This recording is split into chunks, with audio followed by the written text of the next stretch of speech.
Okay, thank you, everyone. We're going to begin our next panel, which is on what are the legal issues about using AI in elections.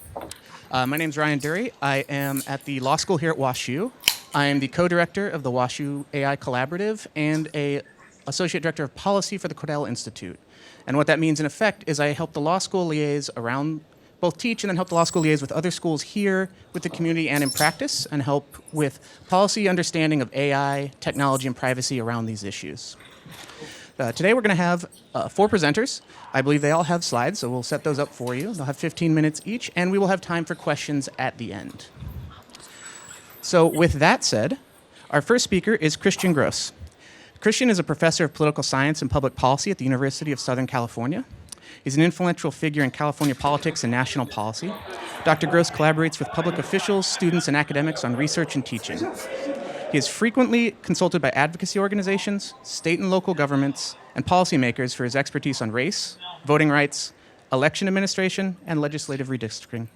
He has authored over 60 articles in journals such as the American Political Science Review, the American Journal of Political Science, and the Journal of Politics. He wrote the award-winning book Congress in Black and White and was editor of the book Local Election Administrators in the United States, The Front Line of Democracy. Dr. Grose? All right, thank you. So I'm presenting some new work that is a little out of my wheelhouse. I'm really excited to be, well, one is totally in my wheelhouse on redistricting.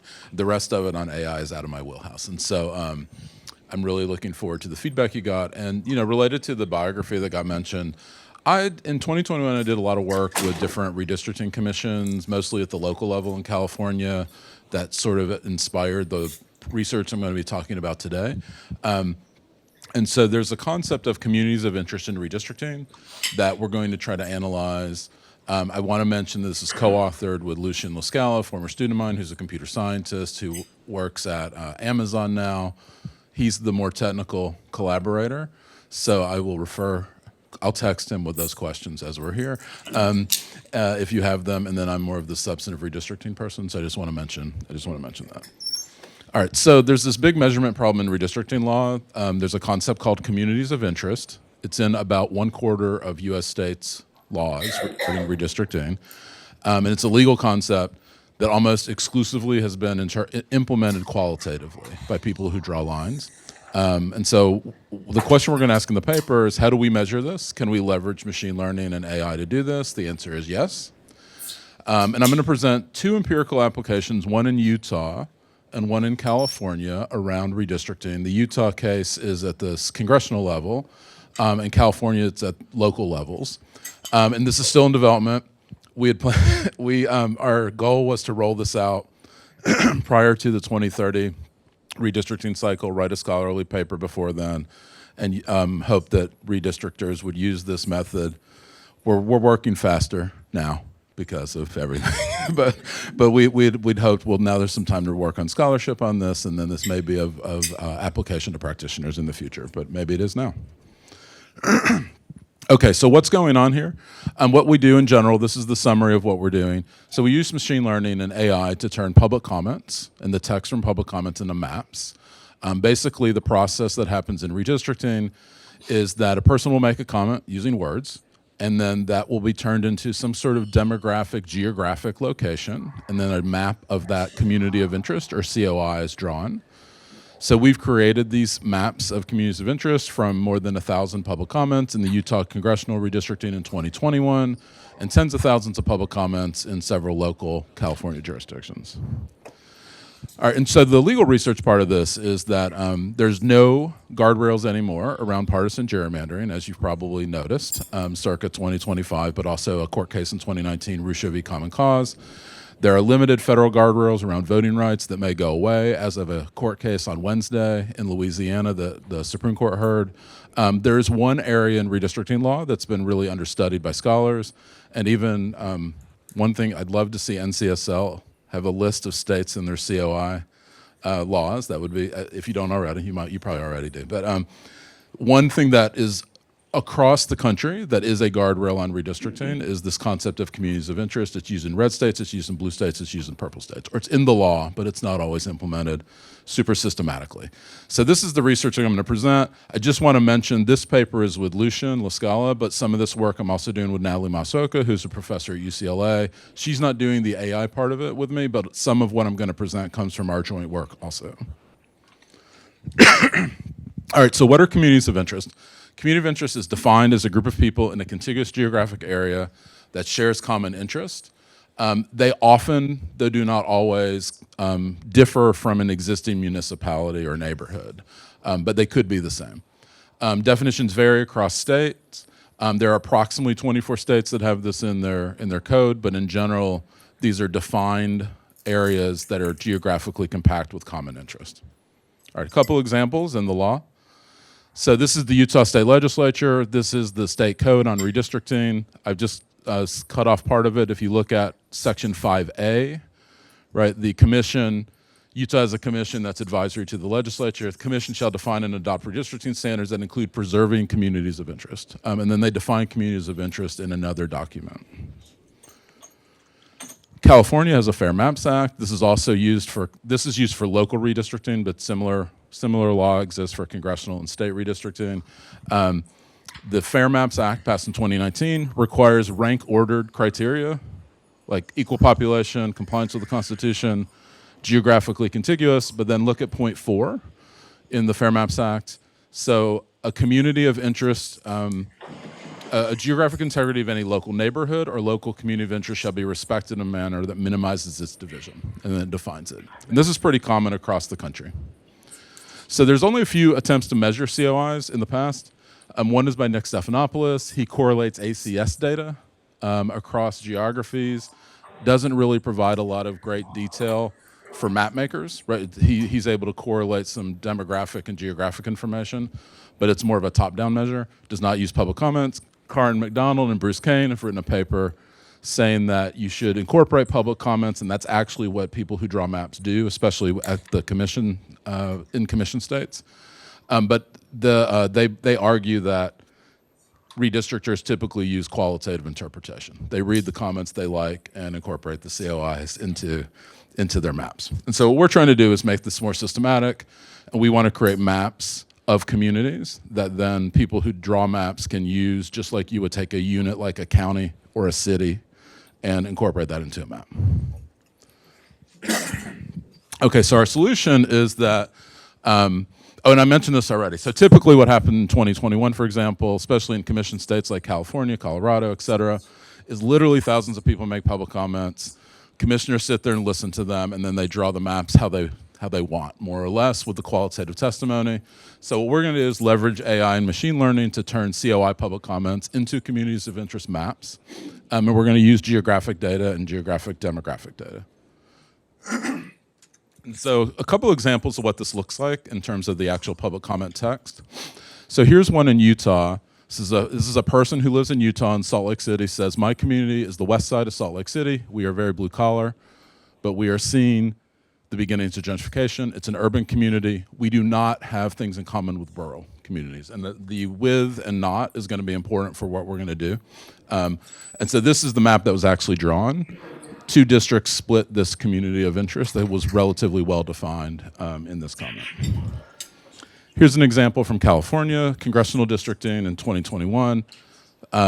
This is an area, if you're familiar with LA, that is east of Los Angeles, east of Pasadena.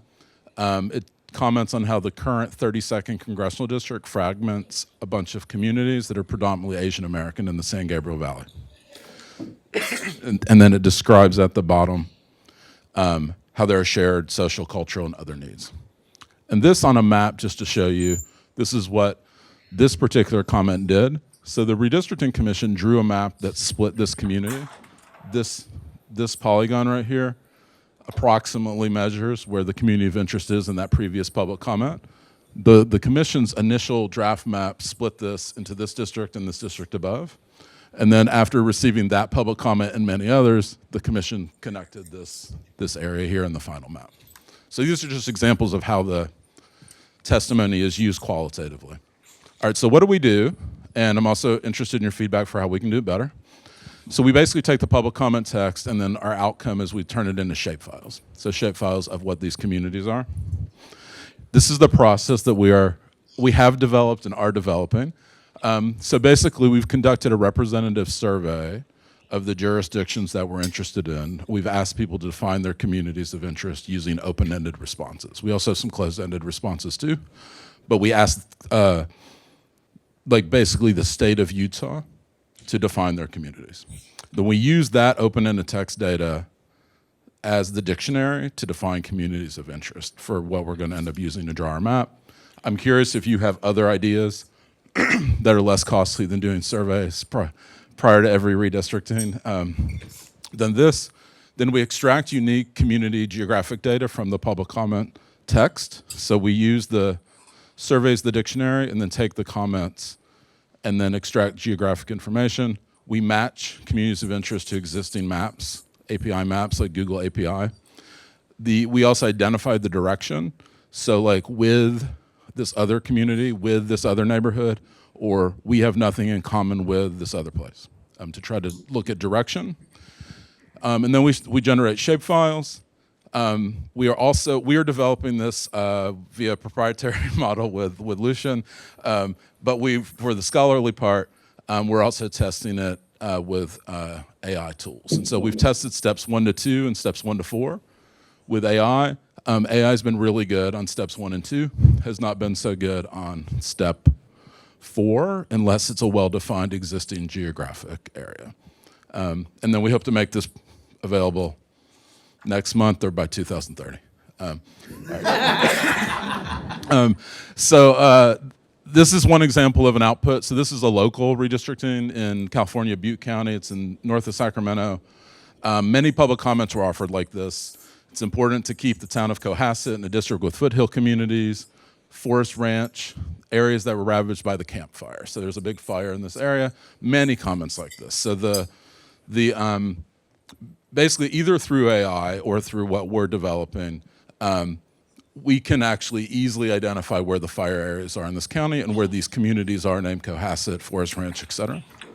And what the result is this right here. So this is actually a map of this community. This is mostly fire areas and these cities mentioned in the comments. All right, so what are some of the general findings from this? So we look at Utah and California to make some findings. So Utah's congressional map we look at as an application. When we look at COIs in Utah, one thing I do want to mention, one of the reasons we picked Utah is it's an important case. It's an important state legally. The map is before a court right now. The state is actively redrawing due to a lawsuit. It's also a relatively homogeneous small state that makes a great test case for what we're doing. It's a little easier than starting in the whole state of California, for example. So what we find in the enacted map back in 2021 is that more COIs were split than was required in the congressional district map. Many COIs were trivially split that could have been kept together, which is required in the law. Rural COIs were more likely to be kept in one congressional district, which is unsurprising. But a lot of COIs, especially in the urban part of Salt Lake County and Salt Lake City, were split, which would make sense, right, because it was a partisan gerrymander for the Republicans, but COIs were split. The other thing is, not all COIs can be preserved, just like you can't keep every county together or every city together in redistricting. That's not possible, and we're able to find that in this map. A couple applications in California, and so this is based partly on the survey data that we use for the dictionary to create the maps, but we wanted to look at how people define their communities of interest. And so we're interested in particular, and some of this is with Natalie, we're interested in particular differences across race and ethnicity and party for equity reasons. So what's interesting is all racial groups tended to name their own neighborhoods, cities, or towns as COIs, but white voters were more likely to think of their neighborhoods and cities, or excuse me, their cities as COIs. All voters across racial and ethnic lines thought of National Geographic features as COIs. And then those mentioned more frequently by voters of color included immigrant and first-generation neighborhoods and places centered around churches, mosques, and temples.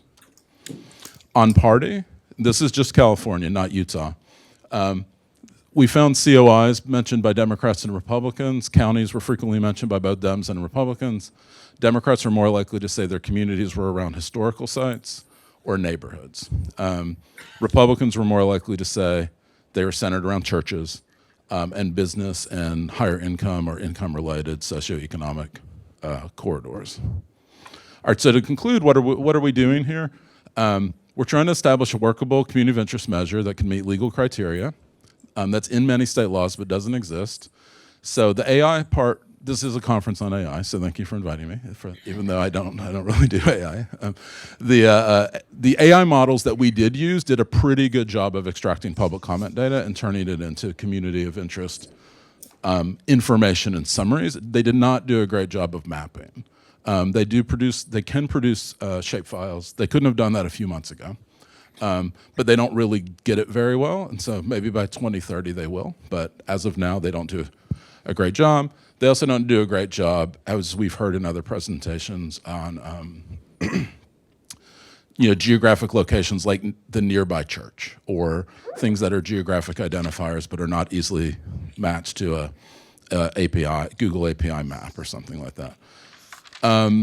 AI also relies heavily on previous public comment. So like what was said in 2021 will inform the 2030 redistricting communities of interest, and that's potentially problematic. So we think our survey-based data for the dictionary is better.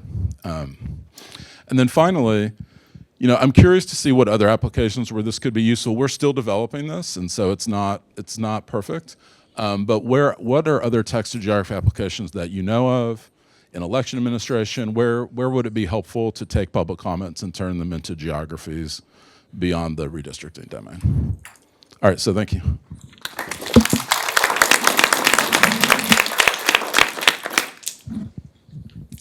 Thank you, Christian. I'm also, as a former Amazonian, impressed to hear that he has time to help you with this. It's his hobby. It's his hobby. Up next, we will hear from Barney Chen.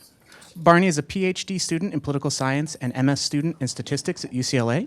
He studies American political economy, money and politics, elections, and AI alignment.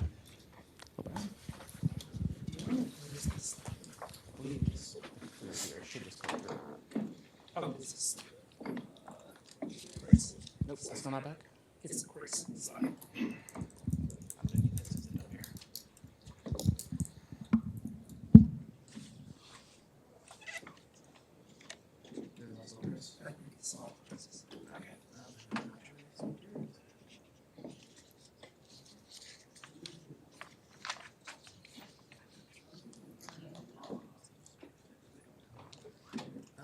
Do we have anyone from the AV team? Because I can't find them on here. Yes.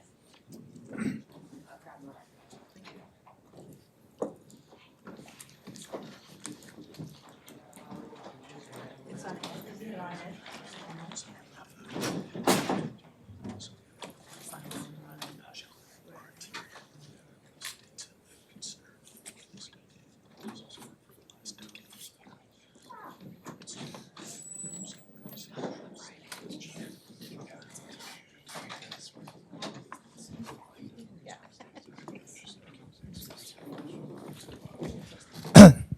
All right, yeah. Thank you all. My name is Barney. I'm a PhD student in political science at UCLA. So I'm also going to present a paper on redistricting. Okay, so thanks to Chris, I don't have to stress this too much, but we all know partisan gerrymandering has been a hot topic. Scholars in the past have been developed a lot of new metrics to measure partisan gerrymandering and how to measure the compactness of a map. But the challenge we're facing right now is it is easy to generate some maps that meets the legal constraints, but it's hard to prevent the in power party to cherry pick one in their favor. So that prompts us to think, can AI help to ensure fairness in this process?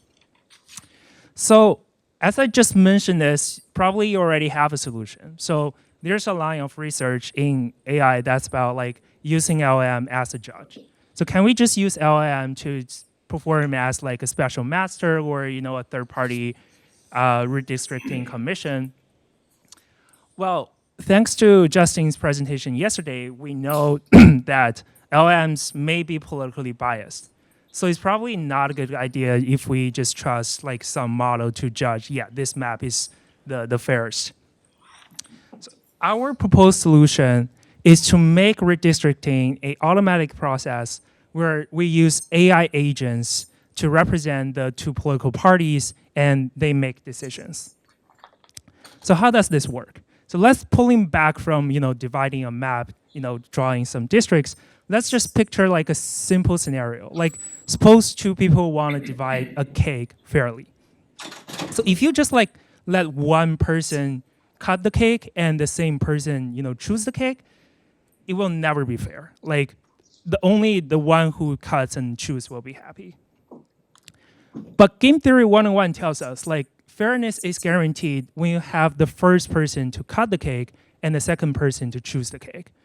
So it's pretty sure like the first person will generate like a very fair cut of the cake.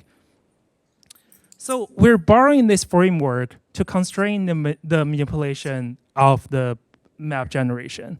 And this like choose and freeze protocol has been proven to work mathematically, but has never been implemented in real life. So now we have a game. Let's talk about the players. So in the past 2 days, we've talked a lot about like AIs. Like we use the words AI probably 1,000 times. So, but when we're talking about AI, we're talking about chatbot like ChatGPT, or we're talking about calling some API for a model. So there has been like a new line of AI application that's like AI agent, which is an AI powered system that you just perform some tasks like automatically. It is task driven. It's good at memory, good at planning, good at like calling some like external tools and collaboration with other AIs. So example of this is like if you use like Google, they have like a restaurant AI agent. You just tell it like I want a reservation for tomorrow for 2 at the best Spanish restaurant. It will just go and to Google review to review all the nearby restaurant. It will give you what's the best restaurants, and it will call the restaurants on your behalf. So all you need to do is tell it your task, and it will just like in 5 minutes reply to you. Okay, you got a reservation. You don't need to do anything. So there are generally like 2 flavors of like AI agents in the industry.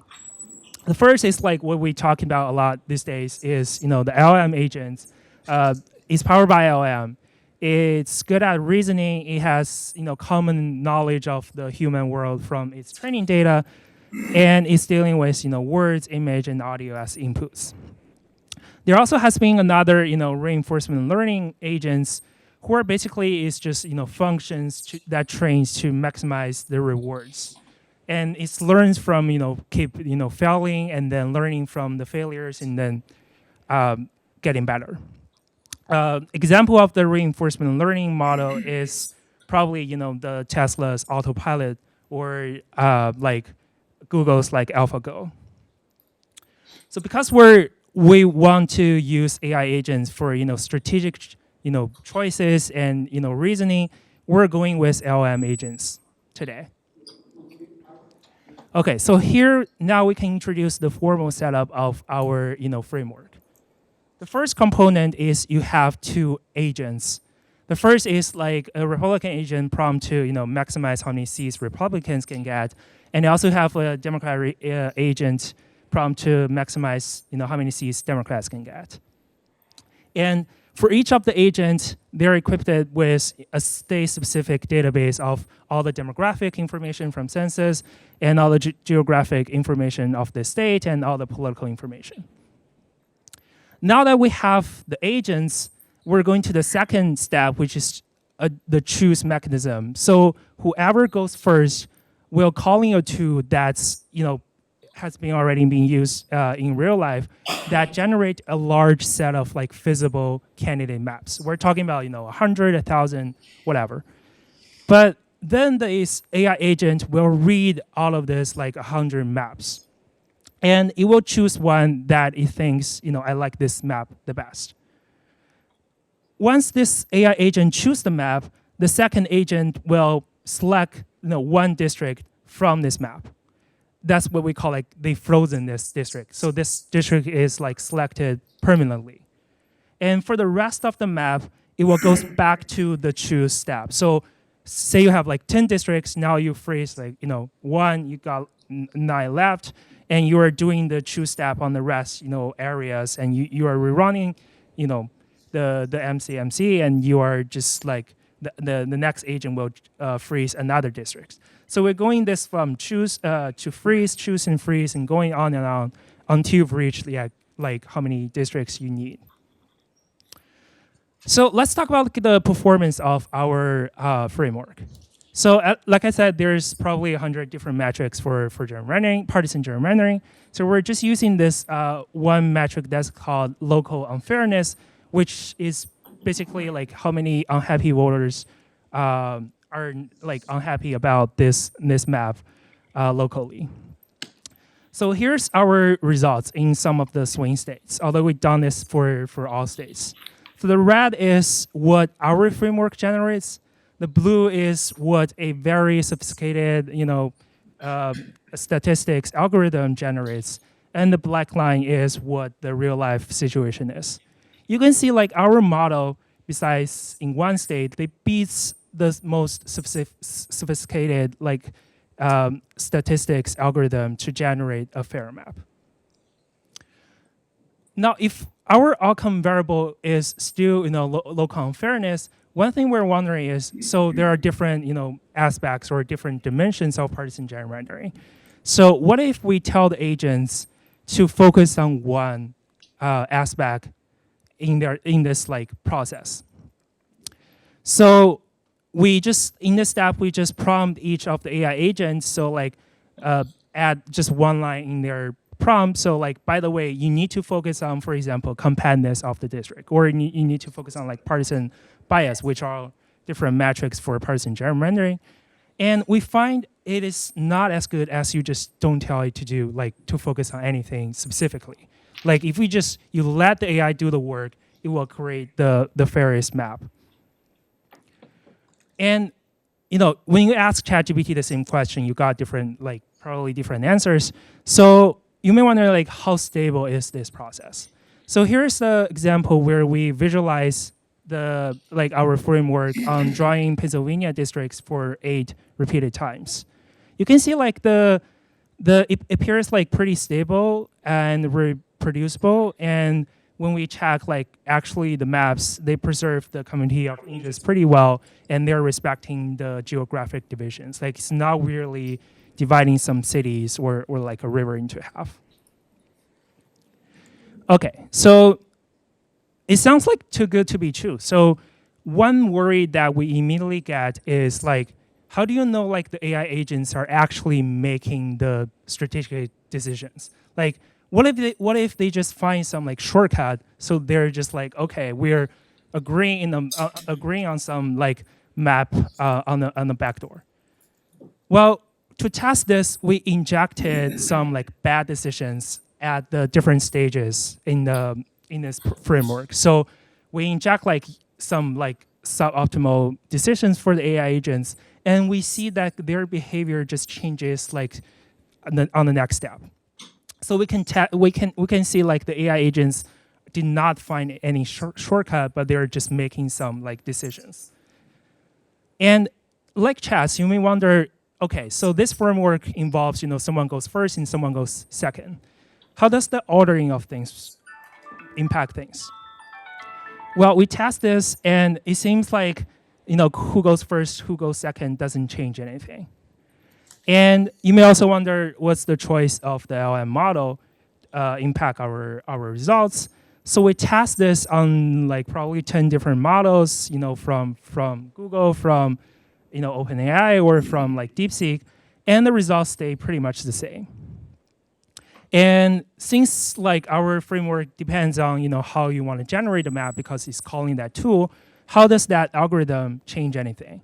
Well, it doesn't change anything if we choose different like algorithm. And another thing, so now we're thinking about like implement this in real life, And one problem you may think is, okay, what if like Republicans use a more powerful model than Democrats? So how does like using different models change things? Well, we tried this like when two parties using different models, and using more advanced, updated model only brings a very marginal like change. And our computational cost is very low. Like even in large state like California, the running time is still under like 2 minutes for the whole process.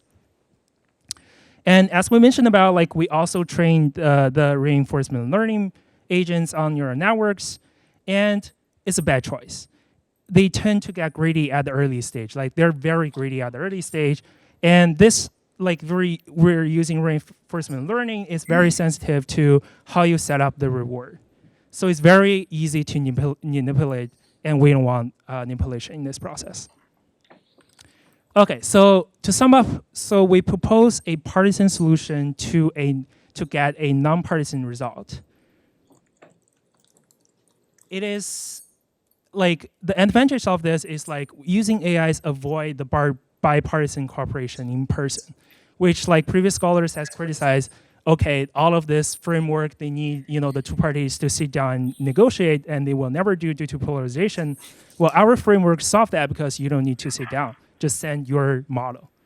And it is easy to implement, non-model dependent, requires minimum like prompt engineering, and ready to use, so we don't need to wait until 2030. So in the like past days, we seen a lot of research on like AI plus election, and many of them like largely focus on the informational side of LLMs or AIs. So we're talking about misinformation. We're talking about how can a generate contact have like persuasive effects, how to like micro targeting, or how do we provide like voter information on candidates for elections. Those are all on the informational side. We're hoping to use this paper to advocate the use of like AI agents on the election infrastructure to make things easier. Like we can use agents to detect anomalies, which we mentioned yesterday, or drawing districts, or designing the ballots, or even design how to allocate the resource in local elections. That's all for my presentation. Thank you.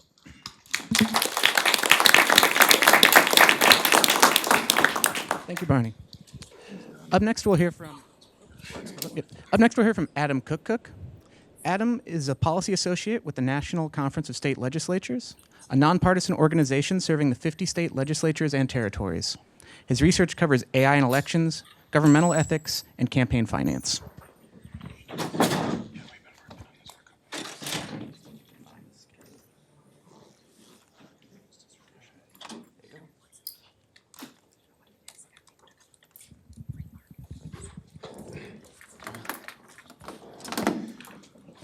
All right, well, as stated, my name is Adam Kuckuk, and I'm a policy associate with the Elections and Redistricting Program at NCSL. Now, I believe we do have a former state legislator here. I believe we also have a current legislator, possibly, maybe. No, we do not. Although, for those of you who are not familiar with NCSL, we are the nation's nonpartisan organization supporting both the work of legislators and legislative staff throughout the states, territories, and the District of Columbia. Now, NCSL provides a number of services, but our bread and butter, as they say, is our nonpartisan research and our 50-state surveys. So if you are an academic in the room, we have a host of resources online that I would encourage you to take a look at. If you don't find something, always reach out to us. We may have something that we can provide.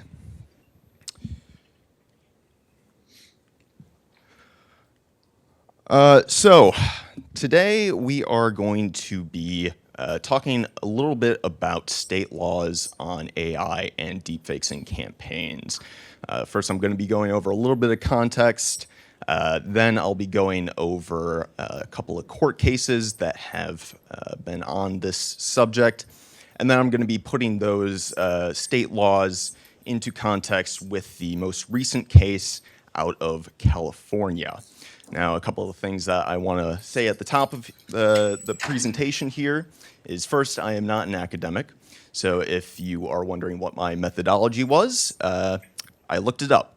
And I see about half the room right there just had a heart attack.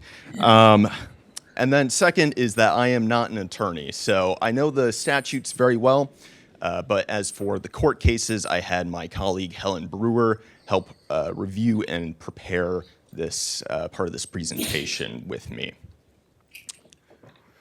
So I don't think I need to go over what a deepfake is with this room. However, I will clarify that for today's conversation, we are just talking about deepfakes and specifically those used to influence an election. So those that are talking about candidates, talking about political parties, those that are being used to influence voters.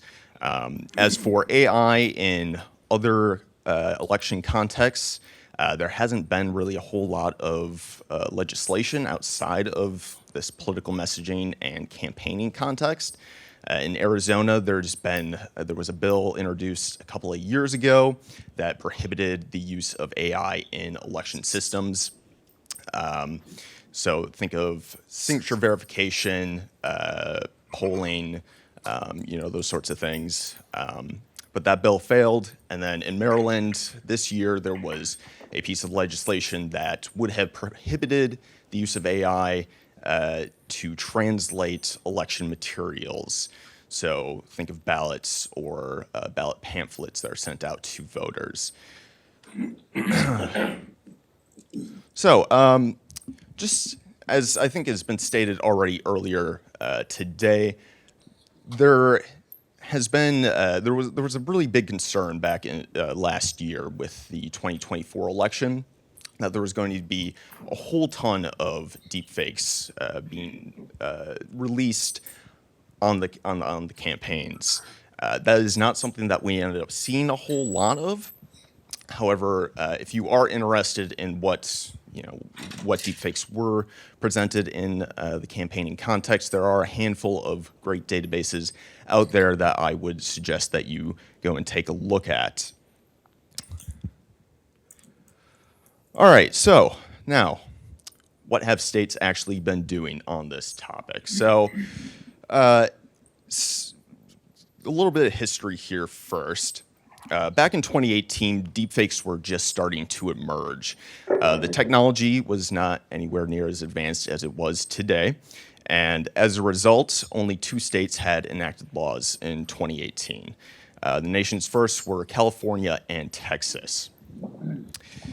Now, fast forwarding a bit here, at the end of 2022, generative AI tools made a huge advancement, bringing AI directly into the public eye with the release of tools like Midjourney and DALL-E. So over 2023, 3 more states ended up enacting laws: Washington, Minnesota, and Michigan. But then in 2024, with the election quickly approaching, 15 states ended up enacting new laws. And then this year, we've seen 6 additional states enact laws. And that brings us to a total of 26 states with some sort of deepfake campaigning law.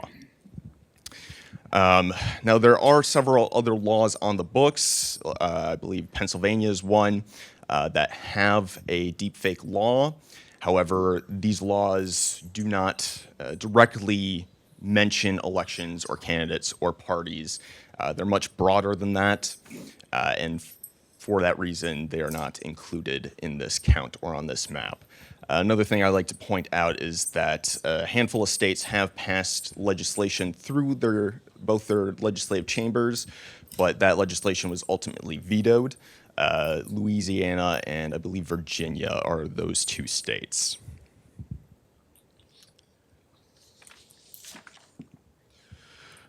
All right, so now to how states are actually regulating deepfakes with these laws. So there have been 2 main approaches. There have been prohibitions and disclosure requirements.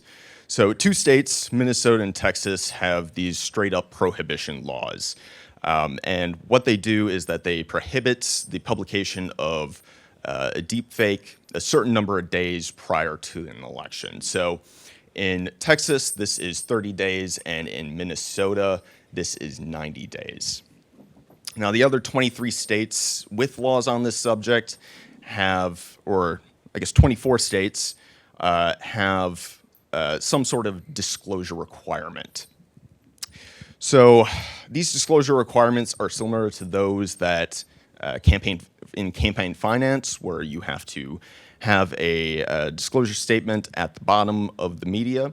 So in the deepfake context, this usually says something like, this media has been generated or edited by AI. So another important thing to note here is that many states with these disclosure requirement laws also do technically have these prohibitions. However, the prohibition does not apply so long as the disclosure requirement is present. All right, so there have been a couple of cases involving deepfakes and elections over the past two years. The New Hampshire and Biden robocall in last year is probably the one that you're most familiar with. So this involved a political consultant who ended up sending out a deepfake message that sounded like former President Biden, and basically told voters to not go out to the primary election. So the political consultant was prosecuted. However, the Attorney General of New Hampshire prosecuted them under existing voter suppression and candidate impersonation laws. New Hampshire's deepfake law didn't come into existence until after this incident. The New Hampshire League of Women Voters also ended up suing this political consultant as well, and that case is still ongoing. Some other cases you may have heard in the news recently are the ones in Minnesota. So there is Coles v. Ellison, and then there's X Corp v. Ellison as well. And then that brings us to what we're going to be focusing on today, which is Coles v. Bonta. It's the case out of California. So Christopher Coles was a content creator on YouTube, or is a content creator on YouTube, who was creating deepfakes of candidates during the 2024 election. He ended up suing the state of California under their law. So you might remember that I said that California was one of the nation's first to enact their law back in 2018. Well, in 2024, last year, the California Legislature ended up passing a new law, and that is the law that is at the center of this case. So Christopher Coles, he claimed that California's law restricted his First Amendment right to free speech to create parody. The court agreed and granted a preliminary injunction on the law while the case played out. Now, this case was just decided back in August, so the court found that that California's law violated the First Amendment based on content, viewpoint, and the speaker of the political speech. So the court said that it failed strict scrutiny, and this is the highest standard to meet and is a type of judicial review that evaluates the constitutionality of an action and looks at the burden that the action has on an individual's rights. And in this context, that is the First Amendment. So the court determined that California's law could still meet its goals of protecting the election if they had a less restrictive law. They also found that the law was unconstitutionally vague and violated the 14th Amendment. And as a result, the court back in August put a permanent injunction on the entirety of their law, meaning that it is not currently being enforced. So something important to note about this case is that it took place in the U.S. District Court for the Eastern District of California. So this is only affecting California's law. So while other states' laws aren't directly affected by this case, we can possibly learn something about what sorts of arguments may arise in other states if cases are brought against them in court. So we are going to talk about that. But another important thing to note is that in Minnesota, it is the same plaintiff that has brought the case there as the one in California, and that case is still playing out. However, the court seemingly, they seem to be going in the opposite direction. So, of the decision that was landed in California.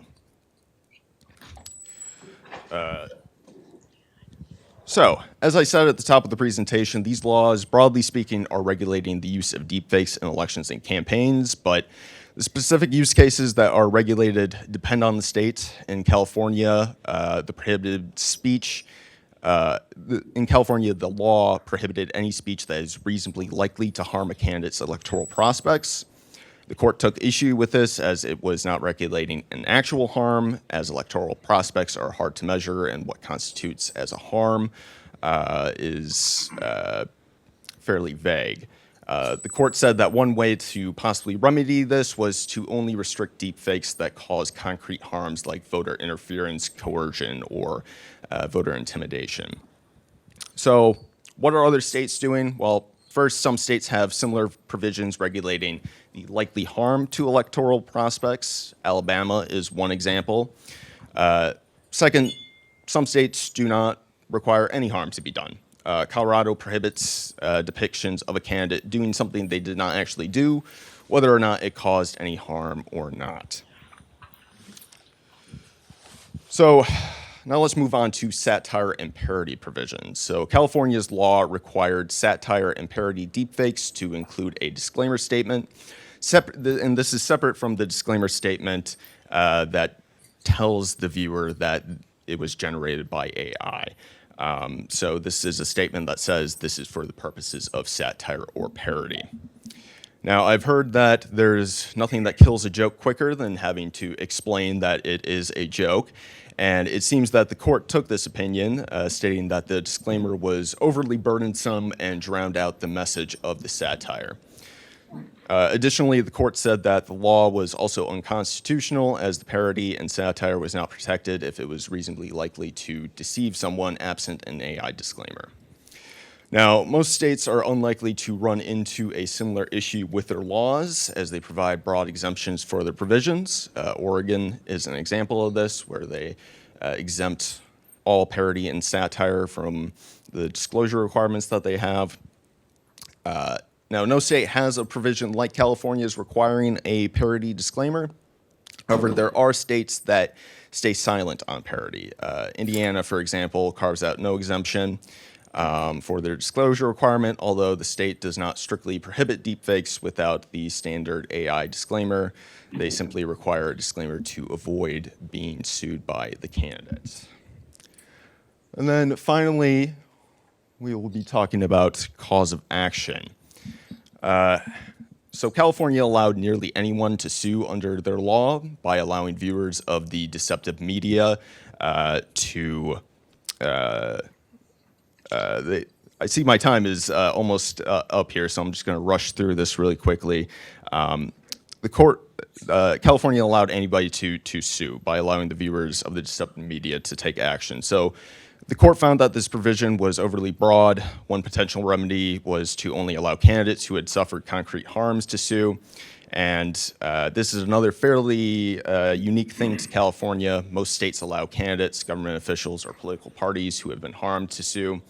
Outside of this, if states are going to allow anybody, like lay people, to sue, they're only going to allow those depicted in the deepfake to do so. In Hawaii, Mississippi, South Dakota, that's just a handful of states that allow depicted individuals to take action. Here's a handful of resources that NCSL has on AI in elections and AI broadly. I believe the slides will be available. There's links on those slides. And thank you.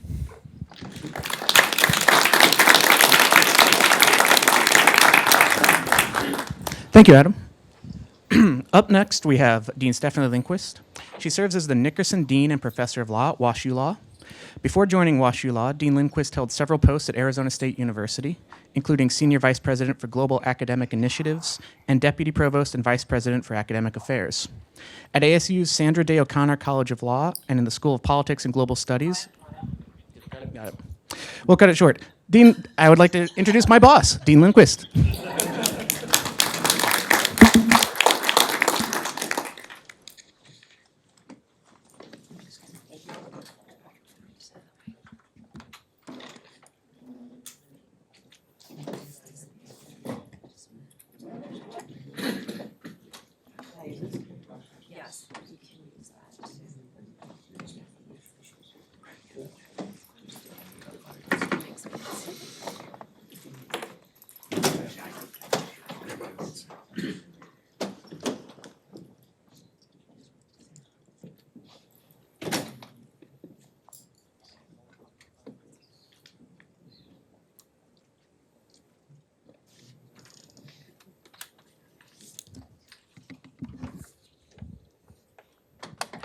Hello, hello.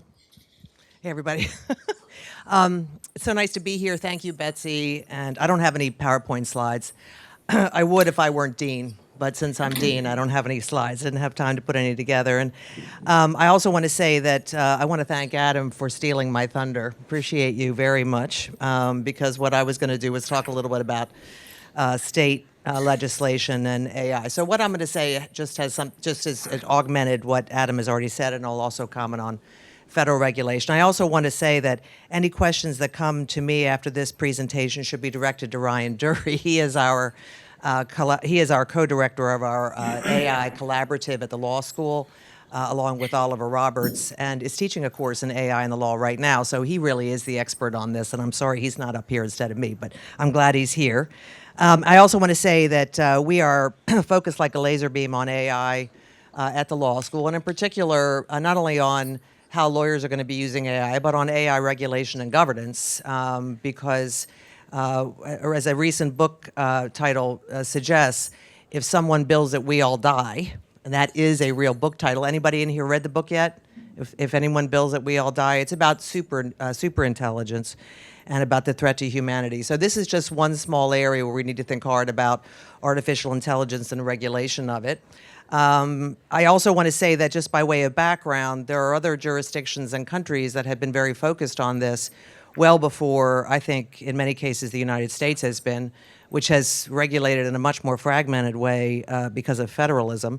The European Union passed an AI regulation, and I don't know how long ago that was, but it's a couple years ago maybe, and it's a very aggressive regulation which sets forth a series of tiers of threats to humanity based upon what AI can do. And so I wanted just to make sure you were aware of that law. And in some respects, it may have a significant impact on us, just like the GDPR, which was the privacy regulation that the European Union enacted many years ago now, which had a ripple effect around the world because it affected the privacy of Europeans, and it just so happens Europeans go everywhere. And so I just wanted to bring that to your attention. On the state regulation, Adam did an excellent job, I think, setting forth what the landscape looks like there. And as he noted, 26 states have enacted laws that affect AI regulation, that affect political deepfakes in the context of elections. And he also noted that they take two approaches, prohibition. Two states have taken that approach, as he said, that essentially prohibit any publication of deep fakes a certain number of days prior to an election. And this reminded me a lot, for those of you who are familiar with Mexican election law, in Mexico, there's a series of regulations that kick into effect immediately prior to an election. In fact, there's a prohibition on campaigning at all within a certain number of hours or days before an election. And one interesting observation I'd make on that comparative note is that in Mexico, they actually require a separate Supreme Court focused solely on election laws and election disputes called the Federal Election Tribunal. And that's because there are so many disputes that come out of these kind of very tight regulations of elections. And so something to think about as we decide to regulate elections, and if they're not struck down on First Amendment or other grounds, then we will produce a lot of litigation in court over that.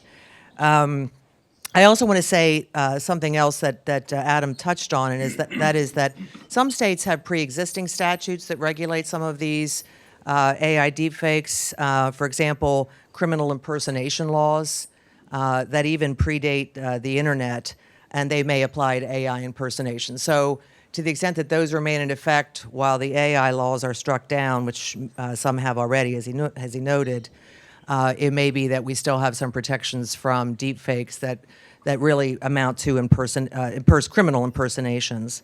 And then I also wanted to say that with respect to California, for those of you who are not familiar with the law that California enacted in 2024, AB 2655 is the number. It was enacted in response to Gavin Newsom's offense at a video of Kamala Harris in which she referred to herself as the ultimate diversity hire. That was a deep fake, and that offended Gavin Newsom so much, and his reaction was to enact the law that was struck down in a California district court. And so it's interesting how politics gives rise to legislation, which gives rise to court cases, but we know that's the way American politics works. And I also, just in connection to challenges to state laws, it's also worth thinking about not only the First Amendment, because that is obviously a very critical basis for challenge to these pieces of legislation, but also Section 230 of the Federal Communications Act, which separates the platform itself from the speaker and provides immunity to the platforms. And so preemption issues can arise where federal law preempts the state law because it's already regulating these issues under federal law. So I wanted to make sure you were aware of that. With respect to federal regulation, and I think in some ways AI governance and regulation presents a collective action problem as we move up the sort of the levels of government and into the global context.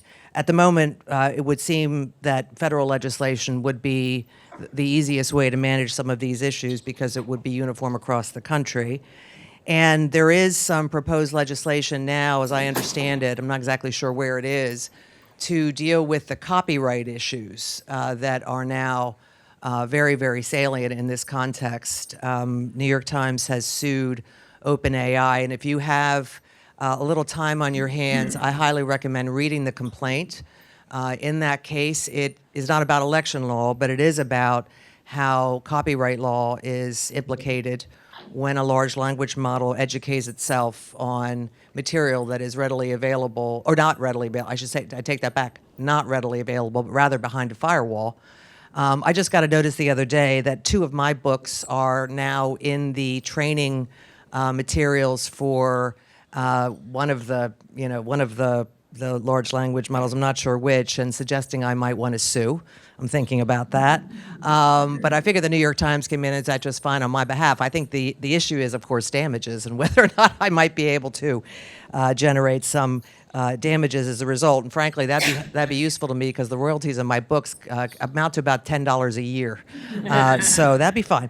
Okay, so there's no federal legislation that's currently directly addresses the creation and use of AI deepfakes in political campaigns. But the Federal Election Commission has gotten into the act a little bit. Now, the Federal Election Commission is widely known to be one of the most toothless agencies in the federal constellation of agencies. And so the fact that they actually have said something about deepfakes, I'm not sure means anything, but for the purposes of being fully informed, the Federal Election Commission issued an interpretive rule in September 2024. And an interpretive rule is not binding like a rule that goes through rulemaking procedures. That has not happened, as I'll explain in a second. An interpretive rule is simply what the agency says they believe the law means. And according to this interpretive rule, the FEC has stated that the deepfakes are already governed, at least fraudulent misrepresentations are already governed by the Federal Election Campaign Act. And so here's what they said. They say, first, the act prohibits a candidate or their agent from purporting to speak, write, or act for another candidate or political party in a way that is damaging to them. That seems amazing to me. I can't believe that's out there. Second, the act prohibits any person from falsely representing that they are speaking, writing, or acting on behalf of a candidate or political party to soliciting contributions. Now, I don't know why or how those particular provisions, as interpreted by the FEC, would actually govern deepfakes, and so I'm deeply skeptical there, if you must know. And a little background on this: in July of 2023, Public Citizen did submit a petition for rulemaking, requesting a rulemaking to clarify the law against fraudulent misrepresentation, which I just mentioned, applies to deliberately deceptive AI-produced content. But the FEC declined, actually after accepting or receiving a number of comments, about 2,000 comments, the FEC declined to engage in a rulemaking. So we have not had the Federal Election Commission doing anything to address deepfakes except for issuing. Okay, I'll be done in 5 minutes. The second thing that is worth noting here is that in May 2025, so very recently, the Take It Down Act was enacted, and that addresses, it's a bill that addresses AI fakes, but not in the election context. Rather, it criminalizes the non-consensual publication of intimate images, including digital forgeries in certain circumstances. And this was brought about because of a high school somewhere. I'm not sure. It might have been Texas, because Ted Cruz was quite a proponent of this law, in which someone was taking innocent photographs of high school students and manipulating them in such a way to create intimate images. And so this law is a consequence of that. It's not clear whether it would apply in the election context, frankly. It is subject to FTC enforcement. At the moment, I don't believe that the FTC has actually engaged in any rulemaking on this issue either. So we've got the FEC and the FTC involved at some level, but no federal law that addresses these issues. I'm going to stop there because I think everything else I was going to say pretty much Adam has already said. But one thing I'll just note in sort of as a final or two final points. One is that it'll be interesting to see if anything does come out of Congress, because obviously there's tremendous political salience associated with these issues for the members themselves. And also, the urgency of the regulation is going to increase. And I think with one slide, perhaps it was Adams or someone, that had OpenAI's Sora 2 just came out recently, and it is the most advanced text-to-video generation tool available. And so the technology is outpacing our foresight in regulating it. I don't know if we can have foresight as this technology outpaces us, but we have to be very vigilant in this context. I'm a huge proponent of the First Amendment, so I understand the tensions here, and I think that's one of the things that that makes this one of the most interesting areas of law to study at the moment. So I'm going to stop there, and then Ryan, you're up for any questions that get asked.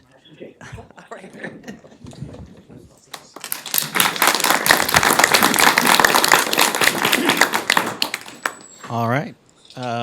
My name's Jacob Montgomery. I'm going to be leading the Q&A part of this. And so think deeply for a second about the question you want to ask. If I used as a class, I would make you talk to your neighbor to make sure you're comfortable. But you should all be comfortable speaking. Thank you guys for, very much. We're right on time. So I'll open it up, and hopefully someone has a question to get us started. Thank you, Jacob. This question's for Barney. As far as the models you're looking at, is there concern in sort of your rubric that the specialization may break what right now seems the models seem to be very similar depending on what you choose, whereas if you enact something like this, there'll be an incentive to create deeply specialized models that might give one or the other side an advantage? Yeah. That's not our concern. So it's like in our training, we didn't use any like fine tuning in the like for the models. I think that's what we want to do. Like, we don't want, a party to, fine tune a, redistricting model. But it's like the LM models are getting similar nowadays because like everybody's just like using others' results to train their model. So yeah, I think that's probably the reason why we find like if we change different models, we got similar results. All right. Next question over here. Hey guys, I'm Udit. I'm a third-year law student. I have a question for Dean Linquist and Adam. I was wondering, in the case of deepfakes, like as Dean Linquist said, with AI generally, if they build it, we die. But if like deepfakes remain unregulated, like what do you see the long-term risks? Like, will we just like not be able to trust anything? Like, do you think the American like political system will be able to wither that? Is it like an existential threat, in your opinion? Yeah, so I don't have a whole lot to say on this, but what I will say is that we've seen a whole lot of an evolution in campaigning over the last 100 years. The advent of political ads on TV is one example. More recently, we've seen cryptocurrency contributions, another thing that we've seen an adaptation to. So I mean, in terms of like what the outlook in the future is for like AI in campaigns, one thing I tell the legislative committees sometimes is that AI is a tool. It's like a hammer. You can use it to build a house, but you can also use it to bonk somebody on the head. So I think it's really a matter of how people are going to be using it. And I mean, in terms of an absence of regulation, we have seen regulation, and if those get struck down by the courts, states will for sure at least try to find something else to try. Thanks, Udit. Yes, it's an existential threat. There's no question in my mind about it. I mean, I think we're already in a post-truth. Don't they call our era the post-truth era? And so how we think about regulating these deepfakes, if we even can, in the face of the First Amendment, is extremely important. I think that this kind of stuff breeds, conspiracy theories, which we've already seen even before deepfakes were a thing. I'm deeply concerned, and I think it will generate additional polarization as people are driven to images that support their own predispositions, et cetera. So I think this is something we have to get on top of, and I am very, very concerned about it. Hi, I'm Isabel Linzer. I'm an Elections and Democracy Fellow at the Center for Democracy and Technology. So also not a lawyer, also not an academic. I have a comment and a question. A comment to your question about other applications of public geographies. I think one thing that's come up that I've heard in our work is interest in using similar techniques to identify better polling locations that that are easier for people to get to, potentially overlaying that with understanding about buildings accessibility to make voter accessibility easier. So that's one thought. And then question for the folks working on the state legislation. So we're thinking about this a lot at CDT as well. And I have some conceptual concerns about some of what we've seen. I've seen, laws that are trying to criminalize sharing deep fakes, which is really worrying. A lack of kind of good technical definitions of what even constitutes AI, so that we're sweeping in tons that we might not want to, but also that might mean that these definitions are not flexible as time goes forward. And then, thinking about some of the research we've seen this week about there are things that are not deepfakes that are just as consequential as deepfakes. And might we be drawing kind of lines that actually undermine some of our interests, right? And so I'm interested in other opportunities that you see for improving regulation outside of some of these deepfake specific state laws. I think you mentioned the New Hampshire robocall case. Closing loopholes in the TCPA, for example, could be a way, right? TCPA excludes cell phone calls, for example, right? So I wonder if you have other thoughts outside of these specific state laws that could address the issues, but without over-criminalization and adding more flexibility.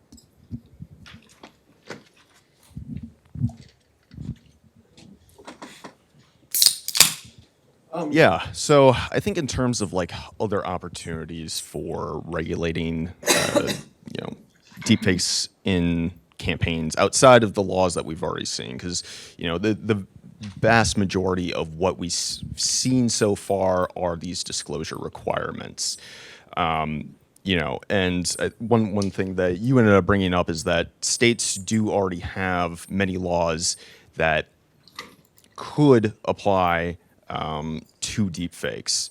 I know in Wisconsin there is a statute that criminalizes the impersonation of a candidate, and the legislative office there ended up doing an analysis and ended up finding that that law was likely to apply to deepfakes. However, the legislature still ended up enacting a deepfake statute in that case.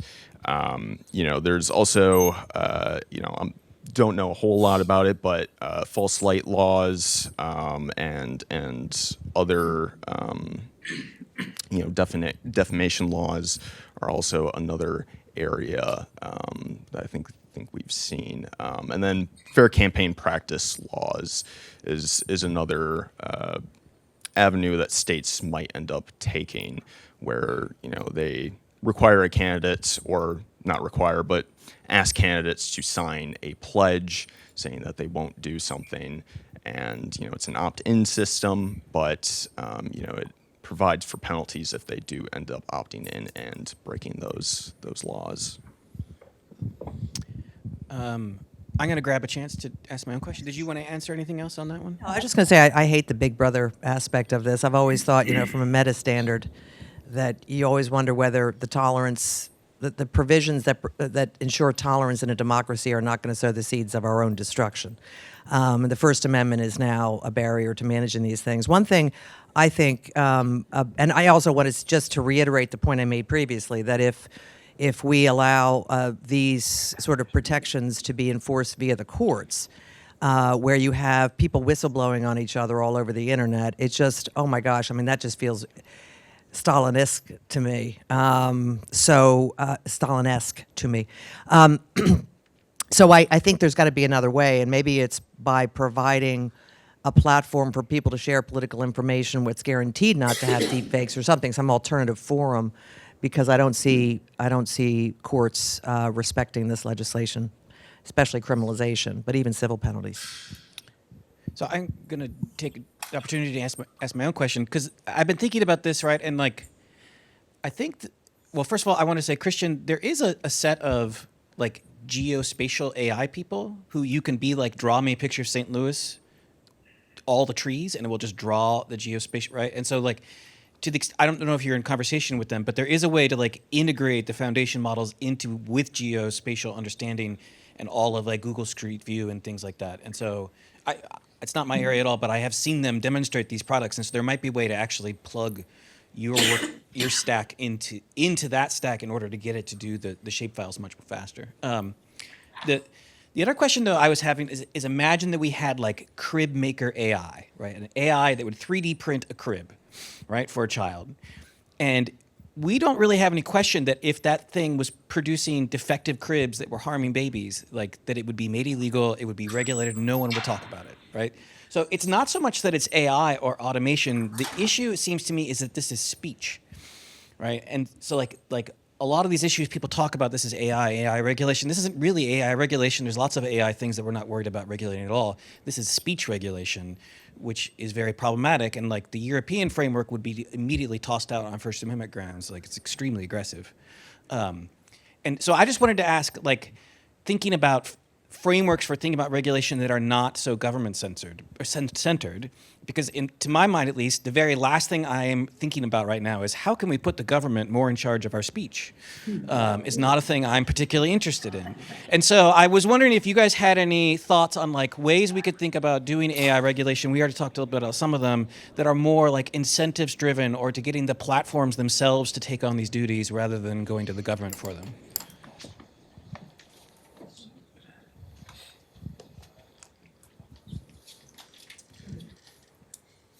Yeah. So one other aspect of California's law, and I believe it was outside of the bill that was sued, but there is a provision there that does put some burden onto social media platforms, and it requires them to essentially take in any sort of comments from election officials, any sort of complaints from election officials, any complaints from candidates, when they see a deep fake, and to have them go and respond to those complaints.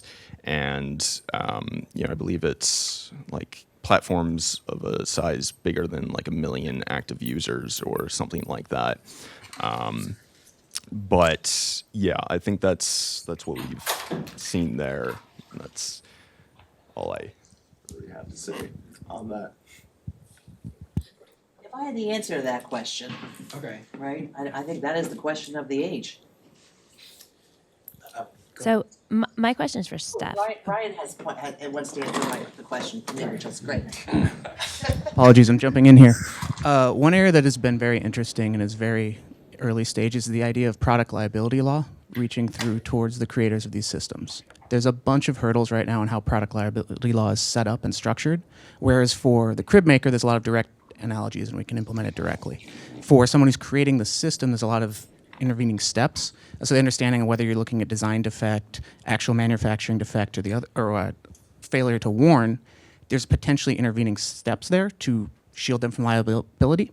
So there's looking at ways you could adjust product liability laws to look at the actual real harms. So you'd need actual harms. But that would be one method, and it would certainly bring it home to the people making the AIs that they have liability on the other end for even how these are used. In the election context, what would those harms be? You lose an election. Yeah, you need to prove like loss of reputation. Specifically, you'd have to find something that is actually you can tie to money, especially given recent Supreme Court precedent. But you would look for areas to do that. So whether it's loss of ability to advertise, loss of ability to speak, all those sorts of things, and then try to get a money harm to it, or recreate the law to allow for those inchoate harms. Ryan, you have just alluded to my core question in this area, which is going to sound like it's a boring question, but I think it is the most interesting part, which is liability. And so, in the space of if I'm going to take an ibuprofen and I take it myself, then it's kind of on me. But if my doctor tells me to take 1,000 milligrams of ibuprofen, but I'm supposed to take 600, and then I get really sick, we have a clear pathway towards responsibility. And so then I can sue them. And then that is why they don't do those things. And so I think, especially in the context of this room, where there are a bunch of county election officials who are thinking about what they could do in terms of AI, the question of liability is a really interesting one. So is it sort of the case that the producers of these AI technologies are use at your own risk, but then if a company or a government or an organization uses it, they become the physician and can be essentially sued for malpractice? Is that the case where there's liability, or is there a broader set of liability that is owned by the producers of the product themselves? And I think we've seen some really horrible things happen with these use cases where, children interrogate ChatGPT as to whether or not they should end their lives. And so the question of liability here is one that I would really like the lawyers to speak to. Sure. One, there's a ton in that question, so I can't kind of parse all of it. But there's not just sort of a general duty right now. And that's also one area of law people are looking at is whether impute or specifically make a statutory duty of whether it's loyalty, care, or something else from AI systems or the use of data or anything like that. So you're creating that. So the classic instances of duty are, for example, physician-patient, attorney-client. So you can start thinking, do we recreate those in an AI context? So if you make an AI therapist, there's a whole bunch of, I see some people groaning, there's a lot of areas that you would need to flesh out there, but that'd be one way to create a broader requirement. Of course, all the contours inside of that are what data use is allowed and what's not, who has those duties, what is the direct relationship, maybe there's not. So it's really thorny, but it's an area where there isn't a single set of liability outside of the existing torts, et cetera. Then you have intervening connectivity or if it's causal. But right now, I think there is something of a vacuum, and courts are really struggling with exactly how do you get back to, say, a creator of AI versus the trainer of AI versus the user of AI versus someone else who took what was used and caused the harm. So the chain is a little bit attenuated here.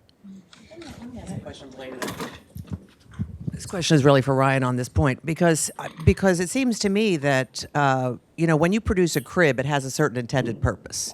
And so you understand what that purpose is, and you look to that purpose to understand what the risks might be associated with using the crib for that purpose. Now, products can be misused. I understand that, but when you think about producing content on a platform, there is no pre-designated purpose for that information. So you can't say that you have a duty that Twitter or whatever, it's no longer whatever, X, has a duty to produce a product that is, in some way suitable for a particular purpose and that from which that duty could arise. So I'm not particularly sanguine about the product's liability angle. Ryan, can you speak to that? Because this gets to the crib example. I think it kind of, again, parses down to facts, especially in product liability. Facts are going to be really important as what you're doing. One would be the duty to warn. If you are advertising that your AI can do these things, but you're not warning about the facts, potentially in a product liability, or the dangers, potentially in a product liability, you would have failure to warn. Okay, where the defendant is OpenAI or something, Yeah. not the defendant is Twitter. Yeah, the defender is someone further back who's creating the system and hasn't provided adequate warning or understanding of what it can do. intervening users, I think you would look to existing law. It would be tort law. Like if I take something from AI and then use it to do something nefarious, maybe I violated an existing law. I think if you're looking to draw it back, you need to look at what you're doing. I know the exact reaction because this is what everyone's grappling with, is how do you draw a definitive and understandable line of what uses are allowed or not and how they used it? And how do you decide that the creators of ChatGPT knew enough to know that that was a potential risk? There's arguments of whether you're on notice once it's used a certain way, that you then need to provide warnings. Classic example is, yeah, exactly. I mean, a classic case, at least in warning, is your windshields on your car, and on the inside they say, please don't drive with this on. They put that on because someone did, but they're now on notice. And it sounds stupid, but you start looking at the law that way, potentially. It's very much a debate in academic circles, and it hasn't really gotten to the courts specifically. But I think it's looking at these existing laws to say, can they expand to create this? Or do we need to create some legal fictions that provide direct causal relationships? And again, that runs into the concerns that cause every lawyer to go, man, that is a tangled ball. Just real quick, this is another amazing panel. And I was just going to say for the USC paper, I was working with Mike McDonald when he created the software to do the redistricting. And what you're trying to do here is really powerful, because even in partisan gerrymandering, if we can operationalize these communities of interest, we may be able to get a Pareto efficiency type of output, where even in a partisan gerrymander, you can still have these communities of interest protected. So just again, this idea of outside of regulation, can we use tools to do these, get better outcomes? The question, though, is for, I got to get your name right, Barney. Really fascinating paper. And in operations research and engineering, they're doing a lot of these game theoretic kind of designs. And so my question for you is, obviously there's this huge black box, because as you say, if you give the AI agent more information, they perform worse. Is there any way in your future research you could design the algorithm so that you wouldn't be relying on other decision makers, and you could better understand what the criteria were in this game theoretic design? Because the power is in the design, but you're worried about the bias that's in the agent's decision making when you can't see it.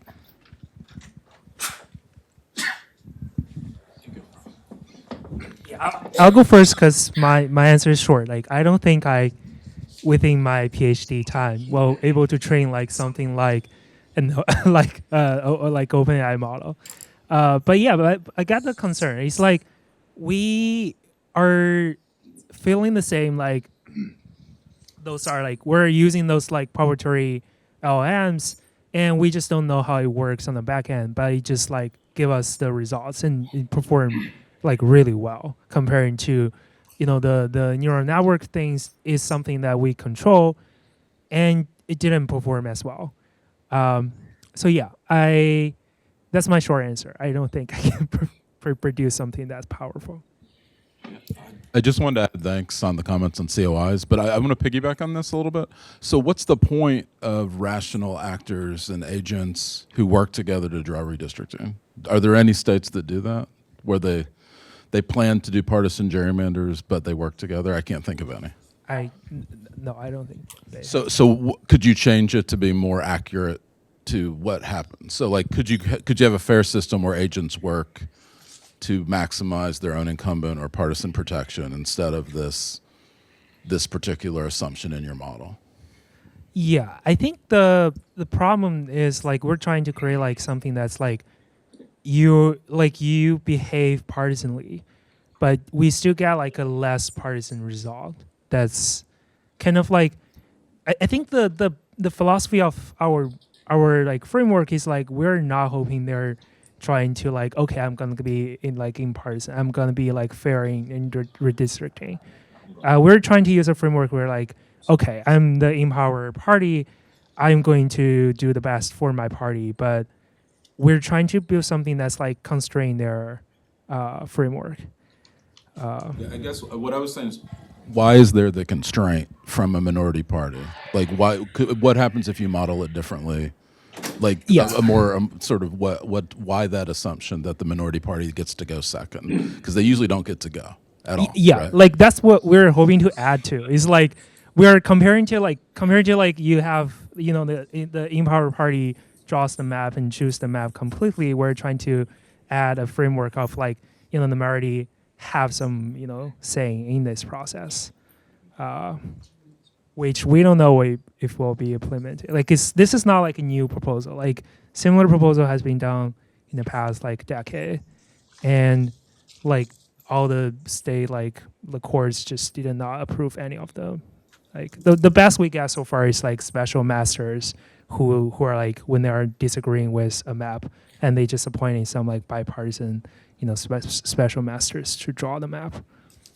We have another question right here. Stephen Richer, Harvard Kennedy School. I accept the premise offered by Dean Linquist that we're in. Hey, nice to see you again. Yeah, different circumstances. I didn't recognize you. So that we're at or near a post-truth society. And then in the context of AI, I think the challenge is what Jacob mentioned, is that this isn't a crib. This is speech, and it's not just any speech, but it's political speech, which is among the most protected speech. I question our ability to regulate ourselves out of this in light of those contexts. Is the issue here that it's time to revisit some of our defamation jurisprudence, including New York Times versus Sullivan, if we're to get our way out of this and into a truthier society?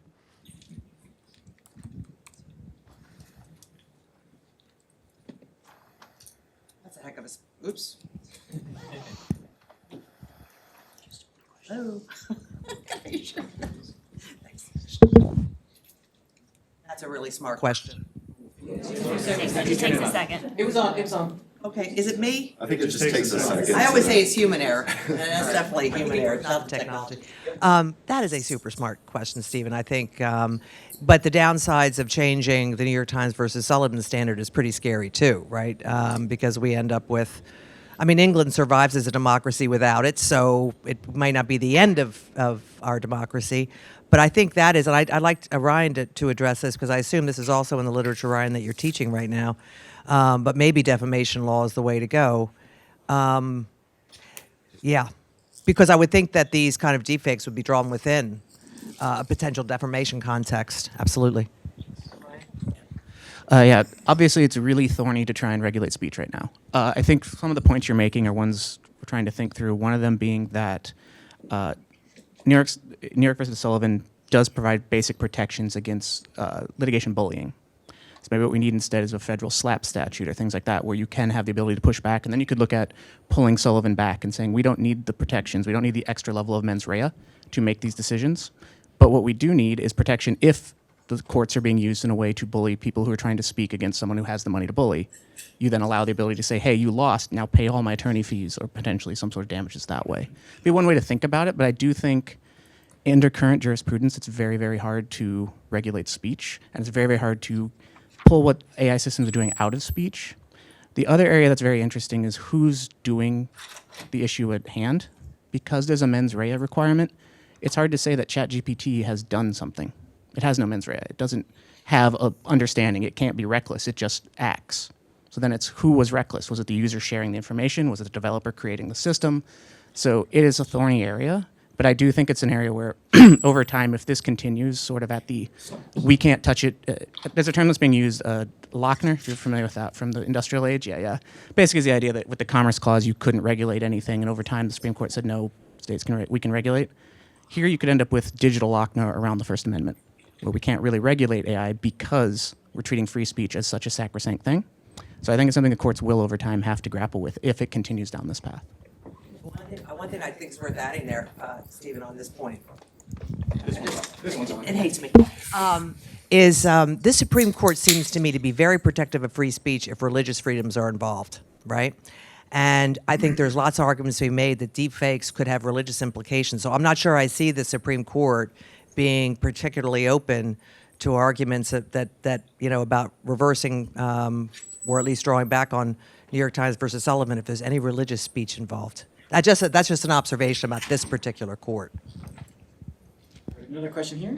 Yeah, so I have one comment and one question for Christian. So I work with political consultants. I spoke yesterday, and these deepfake laws are a real practical concern for the folks who represent the candidates and speak on issues. I'm really concerned about the weaponization, and I think you spoke about this, is that particularly the private rights of action that are built into a lot of these laws, and that the tit for tat, but I think we also saw from Mike's research, as other research today, that the labeling of this stuff, and if people are, it's just called a deep fake, it can have grave implications on that speech and trust and credibility of the speaker. So I'm concerned, though, because my folks want to be responsible. They want to be transparent. They want to build trust. Right now, the kind of ethical ethos is you should label and disclose and be transparent. But that really does have downstream consequences in both the believability of the responsible actors, right? Whether it's an implied truth effect or a backlash effect. So, like, I'm really concerned about how these laws will play themselves out, and how the kind of our belief in transparency and the crib sheet that we've used of just disclose the use may really actually have some pretty horrific implications. Christian, I do have a question for you. Again, I'm not a lawyer. I'm not tracking the SCOTUS arguments very closely, but if they do determine that race can't be used as a consideration in redistricting, what does that do to the COI comments? As you said, that if you're from a minority community, you're more likely to say race is a reason to keep us together. So what happens then to those comments? Yeah, that's a great question. And one of the things, so like anticipating the Louisiana v. Calais case, which was argued on Wednesday, let's say worst case scenario, the Voting Rights Act Section 2 is eliminated, race can't be considered in drawing lines. I think in most states, COIs would now actually replace what the Voting Rights Act is and are actually a more flexible way of doing it. Right. So if we think about the example I talked about in Southern California in the San Gabriel Valley, a significant percentage of Asian Americans, those are Asian American businesses and institutions, not necessarily race or ethnicity explicitly. And then also I think a lot of the testimony does mention race or ethnicity, but not exclusively. So if you think about, you're describing a Korean grocery store in a community, or a Chinese grocery store is not the same thing as the explicit consideration of race in terms of racial gerrymandering. So that's one answer. But like another thing would be a very strong case decision to not consider race at all in redistricting would implicate the COI criteria in some states, especially that actually mention race and ethnicity in them. So Ohio's COI law says race and ethnicity is one of the many factors that you can consider. So I think some of those state laws might be at risk, but then others like California's that don't mention race explicitly, I don't think would be at risk at all, and I think would actually provide advocates and people who care about voting rights for people of color to actually have an avenue to use communities of interest to draw districts in the absence of the Voting Rights Act. Okay, so this has been a great discussion. I know there's some people over here that have raised their hand. I think we only have time, though, for one more question, and then we'll have an announcement. So I'm just, based on who was in line when they raised their hand. Our last question. Hi, I'm Alex. I'm a first-year law student. I don't know how many of you have gone to law school, but you learn very quickly that jurisdiction is really important. And I guess thinking, well, obviously keeping free speech in mind, as well as just the general legislative bodies in power. I mean, our own Professor Richards and other WashU academics testified at Congress last month about the federal government wanting to preempt state regulation at all of AI, which obviously is a can of worms I don't want to get into. But I just thinking about jurisdictionally, what real recourse is there for protecting the election, the federal election, unless we can get through federal legislation? Will state law really be able to make a difference if, let's say it's Illinois actual election, even state election, but all the companies are based in Silicon Valley or elsewhere? What real way is there to govern the situation beyond federal legislation, which I'm highly skeptical of happening in this administration?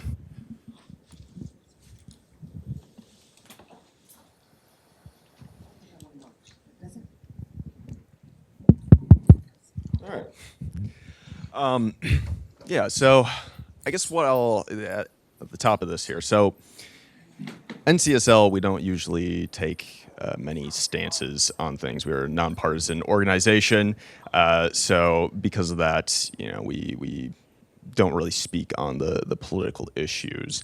However, one of the things that NCSL does is that we represent the states amongst the federal government. Now, last year we have these standing committees, and we have essentially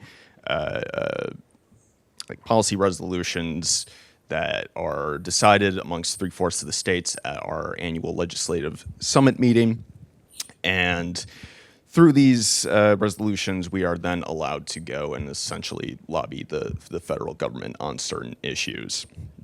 One of these was on AI specifically, and not preempting the states. Because NCSL believes that states ultimately should have the rights to be able to regulate these sorts of issues, and that the federal government should not be the one who's preempting them. And so that's what I have to say on that. I don't have anything else. So, First of all, Alex, you're a first-year law student. I would have known the first thing about preemption when I was a first-year law student. So good. It's the kind of law students we admit at WashU. Right there, right there. Well done. I thank you for the practical perspective, but also from a practical perspective, this is a collective action problem. The internet has no boundaries. It's very similar to climate change in my mind. And so it's very difficult to regulate at the state-by-state level, even though the Constitution provides states with the authority to run federal elections. And so I think your point is well taken, and we'll see what Congress does, because otherwise we do have a patchwork of regulations that could very well cause chaos at some level. It's a very good point.